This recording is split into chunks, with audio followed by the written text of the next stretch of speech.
Before you pull the next weed, look closer. Your backyard may be hiding a living library. Every weekend, millions of Americans remove plants they never learned how to identify. But some of these so-called weeds were once food, field medicine, and survival knowledge. This video is not medical advice, and these plants do not replace professional care. Never eat or use a wild plant unless identification and growing conditions are completely safe. The real story is not miracle cures. It is observation, chemistry, and forgotten practical wisdom. We will count down 12 backyard weeds, from overlooked to truly remarkable. Most grow within 20 feet of a porch, sidewalk, fence line, or garden bed. The value begins with recognition: leaf shape, growth habit, season, smell, and location. Many weeds appear exactly when soil is disturbed, tired, compacted, or uncovered. The plant at number 1 grows where people step, park, and pass without looking.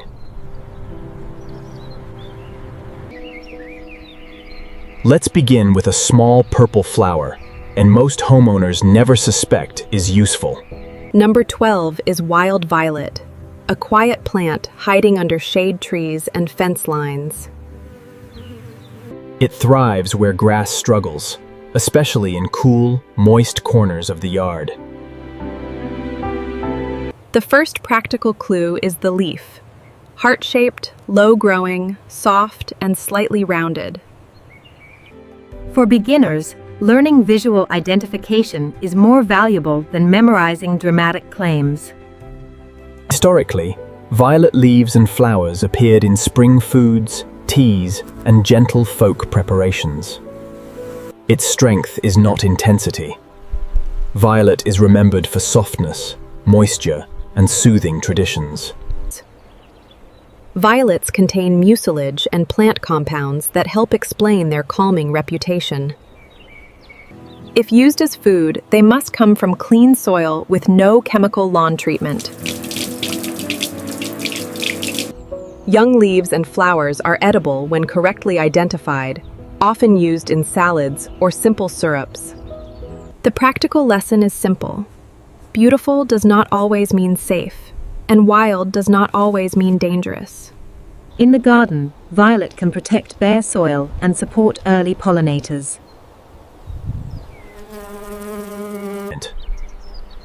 Wild violet reminds us that useful plants do not always announce themselves loudly. Next comes a plant many Americans throw away, while other cultures once treated it as dinner. Number 11 is lamb's quarters, a fast-growing weed that often appears beside garden vegetables. It loves disturbed soil, making it one of the first plants to cover open ground. Its leaves often look lightly dusted, with a soft gray-green coating near the growing tips. That powdery look is one clue, but proper identification still requires multiple features. Long before modern lawns, plants like this were treated as wild greens, not trash.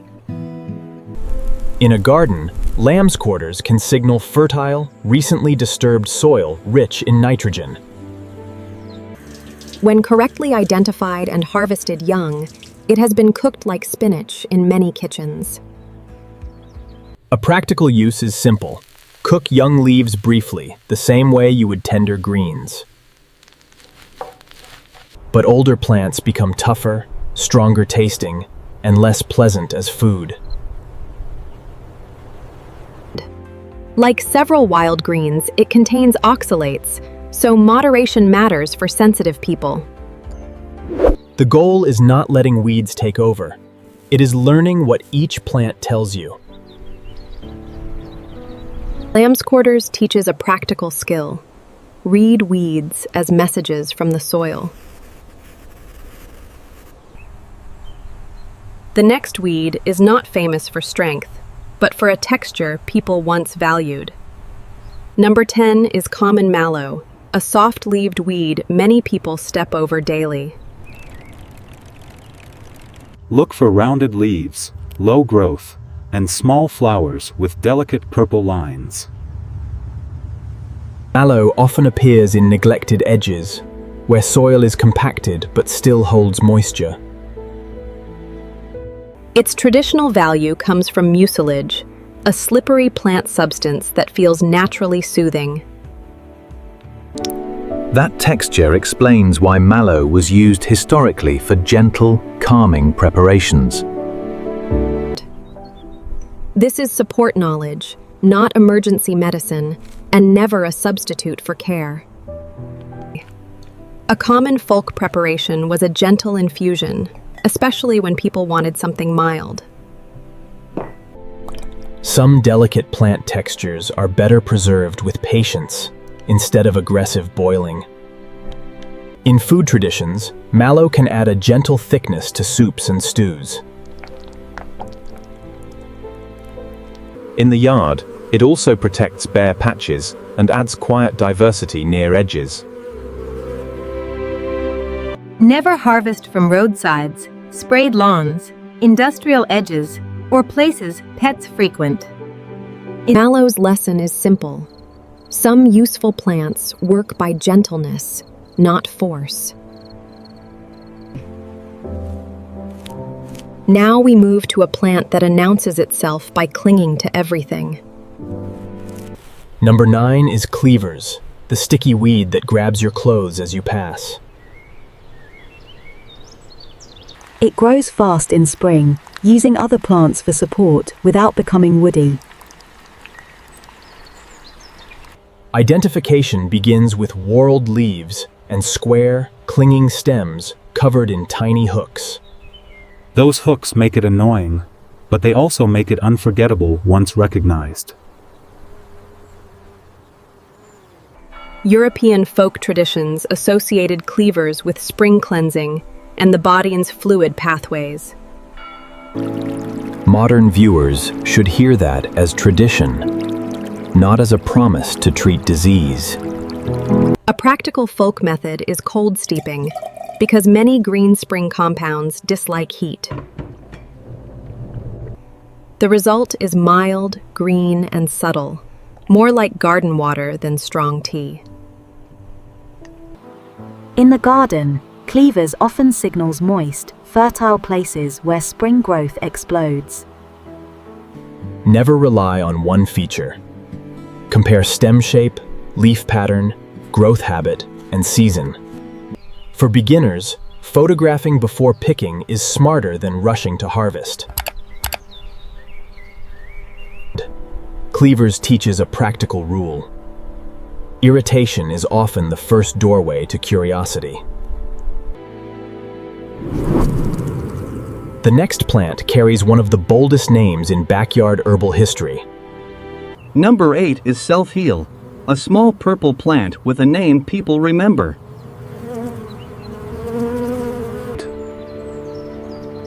It grows low, often hiding in lawns that are mowed too quickly to notice it. Look for purple flower heads, opposite leaves, and a low, square-stemmed growth habit. The old name does not mean magic. It means generations noticed something worth remembering. Traditionally, self-heal appeared in simple teas for throat comfort and everyday wellness. It contains rosmarinic acid, a plant compound also found in herbs like rosemary. Its survival strategy is simple: stay low, flower quickly, and keep returning. A gentle tea can be part of tradition, but persistent symptoms need professional guidance. The practical value here is not drama. It is learning a plant many lawns already grow. Do not confuse low purple lawn flowers casually. Slow identification prevents careless mistakes. For pollinators, self-heal can be more valuable than a perfectly empty lawn. Self-heal's real message is humility. Useful plants can be almost invisible. Next is a sharp-tasting plant that often reveals something about your soil. Number 7 is sheep sorrel, a sour little plant often found in tired acidic soil. When grass fails, sheep sorrel often moves in and holds the ground together. Its leaves look like tiny green arrows, one of the first clues for identification. Gardeners can treat it as a signal that soil may be leaning acidic. Its sour taste comes largely from oxalic acid, the same caution found in many greens. That means moderation matters, especially for people who must limit oxalate intake. The best use may be as a soil message, not a plant to fight forever. If you study wild plants, document before harvesting size, location, leaf shape, season. Even a sour weed can become beautiful when you understand what it is doing. A plant problem is often a soil problem wearing leaves. In a mixed yard, even small weeds can support small lives we rarely see. Sheep sorrel gives practical value by teaching you to read taste, soil, and restraint. Now we enter the cool season, where one tender weed keeps growing when others sleep. Number 6 is chickweed, a tender wintergreen plant with tiny star-shaped flowers. It often appears when the garden looks asleep, offering green life in cold months. A key identification clue is its tender stem and fine line of tiny hairs. Because small plants can look similar, chickweed is not for careless beginners. When correctly identified from clean ground, young chickweed has been eaten as a mild green. Traditional preparations often favored fresh plant material and gentle handling over harsh heat. Chickweed contains saponins, compounds that help explain its slightly slippery feel. In the garden, chickweed can cover bare soil and reduce winter erosion. Its value is not only what people use, but when it appears. A plant available in the cold season once mattered deeply to households without supermarkets. Only harvest from places you control, where no lawn chemicals have been used. Chickweed teaches seasonality. Useful plants often arrive exactly when conditions change. From winter softness, we move to a summer weed, and many countries call food. Number 5 is purslane, a succulent weed many Americans pull from vegetable beds. After rain, it can spread quickly, covering exposed soil like a living blanket. Look for fleshy leaves, low red-tinted stems, and a sprawling mat-like habit. Across many cultures, purslane is not a weed at all. It is a vegetable. Its juicy texture comes from water-storing tissues built for heat and dry soil. Purslane is widely discussed for omega-3 fats and protective plant compounds. Practical use starts with clean harvest, careful washing, and avoiding polluted soil. Raw purslane tastes crisp, slightly sour, and refreshing, almost like a wild cucumber. Cook it lightly. Overcooking destroys the crisp texture that makes it special. In the garden, purslane acts like living mulch during hot weather. Because lookalikes exist, use a reliable field guide before tasting any wild plant. Purslane teaches one powerful idea. Some weeds are only weeds in certain cultures. The next plant may be the most misunderstood flower in the American lawn. Number 4 is dandelion, the yellow flower many homeowners are trained to hate. But dandelion has followed human food and folk traditions for centuries. Identification starts with toothed leaves, a basal rosette, and one flower per hollow stem. Its deep taproot helps break compacted soil and pull minerals upward. That famous seed head is not just beauty. It is a survival machine. Leaves, flowers, and roots all have histories as food or traditional preparations. The bitter leaves can be eaten young, often mixed with milder greens. Roasted root has been used as a bitter, earthy drink, similar to coffee. Dandelion root contains inulin, a prebiotic fiber often discussed in nutrition science.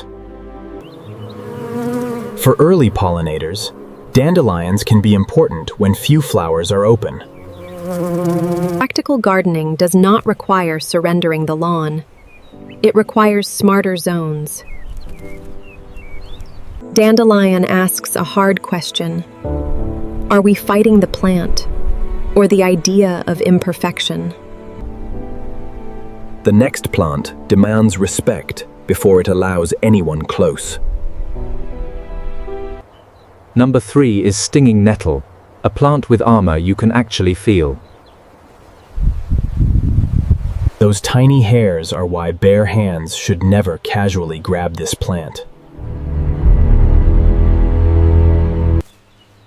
Safe handling means gloves, clean tools, and harvesting young tops before flowering. Nettle thrives in rich soil and often marks places full of nitrogen. Once heated properly, the sting disappears, and nettle becomes a cooked green. Blanching neutralizes the sting, making traditional food uses possible and safer. Across Europe, nettle soups and teas were once ordinary seasonal foods. Nettle is valued nutritionally for minerals and plant compounds, especially in spring traditions. Historically, nettle was not only food. Its fibers were also used for strong cloth. In ecology, nettle patches can support insects that later feed birds and wildlife. This is a plant to respect, not fear, and never handle carelessly. Nettle teaches that discomfort can guard something useful, if approached with knowledge. Next comes a legendary plant, once connected with travelers, soldiers, and small wounds. Number 2 is yarrow, a tough plant with feathery leaves and flat flower clusters.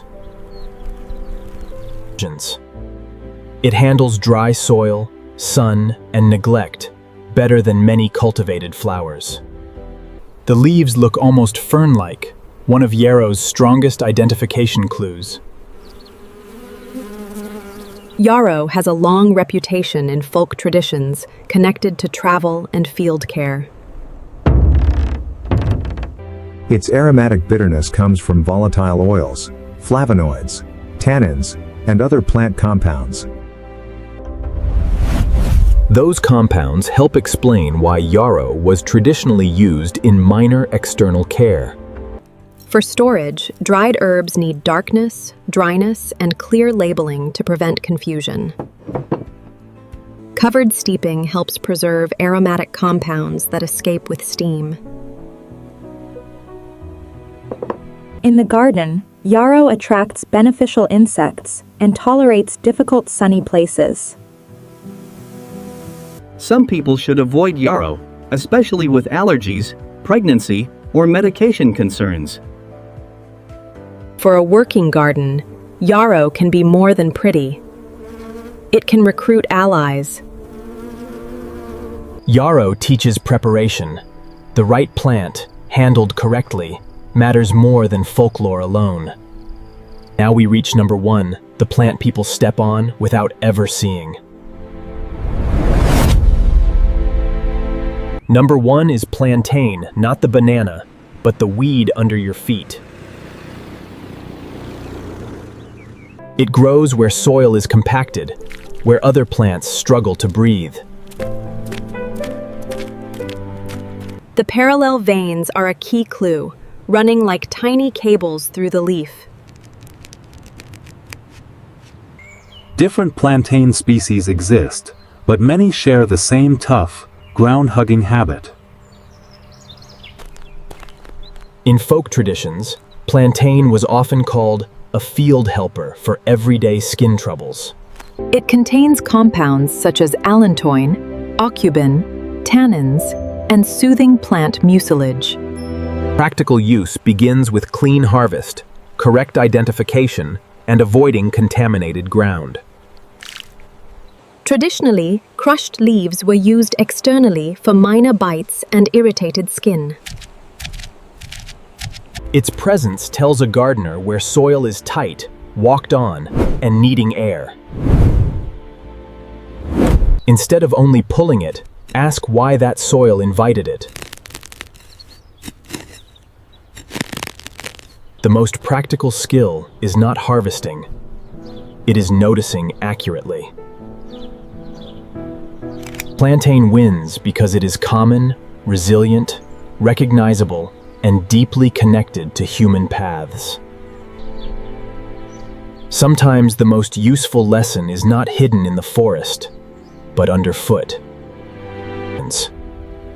These plants are not miracle cures. They are reminders that attention has value. Learn identification, avoid contaminated areas, and respect the limits of traditional knowledge. Before you spray or pull, pause long enough to ask what the plant is telling you. A better yard is not always a perfect yard. Sometimes it is a wiser one. Comment which weed grows in your yard, and subscribe for more practical backyard plant wisdom.